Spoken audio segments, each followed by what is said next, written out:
Hello everyone, this is Jessica for Mapping Our Marriage. I am here today because I'm going to be making a buttload of pizza sauce.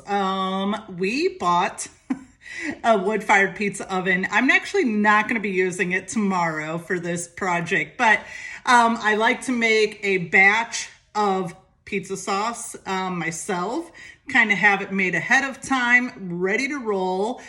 So I have like a 4-quart, I would say, pot in front of me on the stove here. I'm just going to be adding this guy in.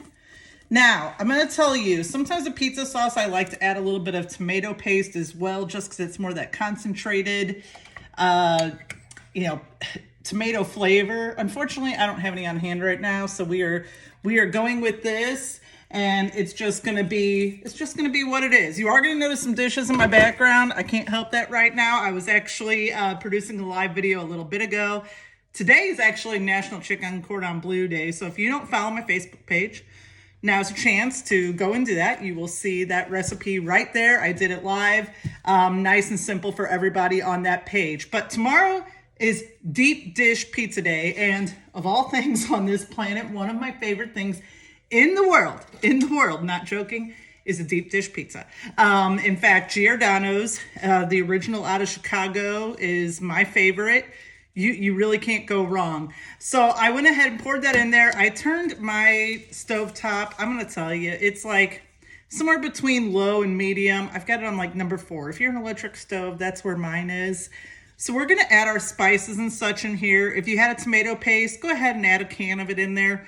I don't have any right now. So to develop a little more sweetness, I'm gonna be using some sugar. I'm just stealing the one from our coffee area here. I'm gonna put in what I would like to say, probably a few tablespoons worth. Nothing crazy, just to develop some of that sweetness. I'm gonna stir that in. I'm just gonna stir everything in as we go. This is going to be one of those, in fact, I can take this off of me. You guys can see what I'm up to here. So I'm just going to be stirring in these items. This is going to kind of reduce, and because it is wetter, a tomato sauce is going to reduce down and just kind of hang out for the day. You don't want it bubbling to where it's going to be splattering all over your stove. So this one here is kind of a secret little ingredient. I like just a little bit of ground cumin, and everything's just kind of eyeballing it. This isn't crazy, maybe half a teaspoon worth. You can definitely use fennel there. You could use some celery seed, something like that. I do like I don't have any fennel on hand, so we're kind of using cumin and celery seed in its place.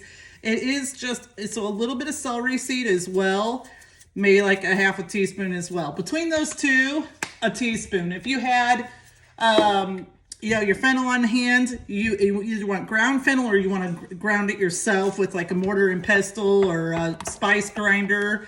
But there you go. You would add some fennel in, but that's going to kind of mimic that fennel taste. Fennel has that kind of like licorice strong taste.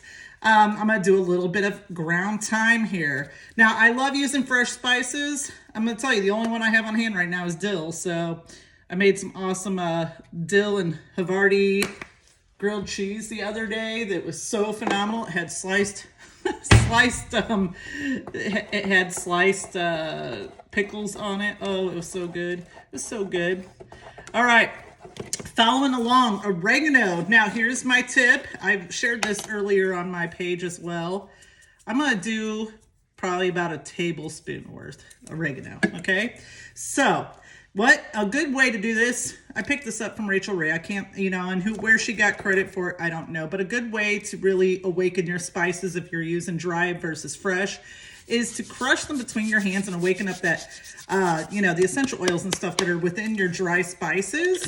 And ta-da, there you go. That's how we're doing that. I'm just gonna keep stirring each one as I go, so that way I don't stir all at once at the end and it's flying everywhere all over my stovetop, because I'm gonna tell you, I hate cleaning a stovetop.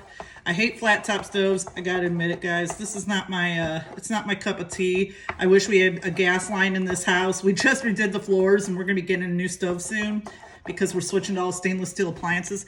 And I'm like, man, if I could just if I could just not have this damn flat top because it's a pain in the ass to clean. Believe it or not, this is onion powder. It's a real crappy label. It just wore off. So some onion powder we're gonna throw in here. And let's not get the side that's gonna heavily douse me because I don't want that. And I'm gonna say a little over a teaspoon worth, not quite a tablespoon. So maybe like 1.5 teaspoons is kind of my guess there. Kind of my guess. Once again, we're just eyeballing this, and we can adjust it throughout the day. That's kind of what I do. This is a base. This is where I'm starting. So what I do when this is all done, if you're a canner, you can definitely can this. I take, and I admit it, I take, these are perfect.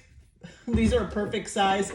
Okay, so you know, like the sour cream containers or ricotta cheese that are like 16 ounces. I save these guys specifically for any of the tomato sauces I make. So whether it's a pizza sauce or a spaghetti sauce, which kind of are one and the same, you know, you can doctor them up a little bit as you go. But I just take all the rest that I don't use while it's done and freeze it. I freeze it, I just write right on the container, and the next time when I'm done with that container, I just throw it away, you know, but that's just an easy method to me. Next is gonna be basil. We're gonna measure it about the same as we did the oregano. I'm gonna say nice big, like tablespoon handful worth here. Same way, we're gonna crush it, awaken it. We are going to awaken it. A homemade pizza sauce to me is just, that's kind of like where you show the love for your dish. I like making homemade pizza crust too. Now tomorrow when I go to make this deep dish pizza, I'm gonna admit it, I haven't really screwed with it before, but I'm gonna be doing it in my cast iron. I do have my own recipe that I love for making a homemade pizza crust, so I will be doing that. I don't skimp there, but you can definitely do a store-bought pizza crust. You can definitely do store-bought pizza sauce. I'm making a mess. See, that's why it's like we're gonna do this, stir it in as we go. Next is some garlic powder, and you know, I'm feeling good about my hand there. I like a lot of garlic. If you want to put in like, you know, some fresh garlic, some chopped garlic, some roasted garlic that you've roasted up, definitely go for it. But I'm just using some garlic powder this time because, well, I have plenty. I have plenty. This last of my parsley I just used. It was funny. I knew I was making this pizza sauce and I was going to make my chicken cordon bleu dish and it called for the parsley and I was like, oh, that's enough parsley because I still needed it. I still needed it for my pizza sauce. So whatever's here is the rest of it. It's on my shopping list. I wish I would have realized it the other day when I was at Old Town Spice Shop in St. Charles. I would have picked up more. But we're doing the same. Little crush of the hands there. Obviously make sure you have really clean hands. I'm in my own kitchen, guys, so you know, I have really clean hands. I obsessively wash them as I'm doing my stuff here, but we are stirring that in as well. Next, now this is going to be completely optional, whatever you think. I like a little bit of zest. I'm just using probably about a ½ teaspoon worth crushed red pepper. I'm not gonna crush that up just because I'll do something stupid like touch my eyeballs or whatever, and we don't want that nonsense. I'm gonna do, you know, kind of my own little shake of regular black pepper here. If you like fresh crushed, you know, ground pepper or whatever, you have that, absolutely. And I'm just gonna do a little bit. This is some kosher salt, so maybe a teaspoon worth. Nothing crazy there, nothing crazy.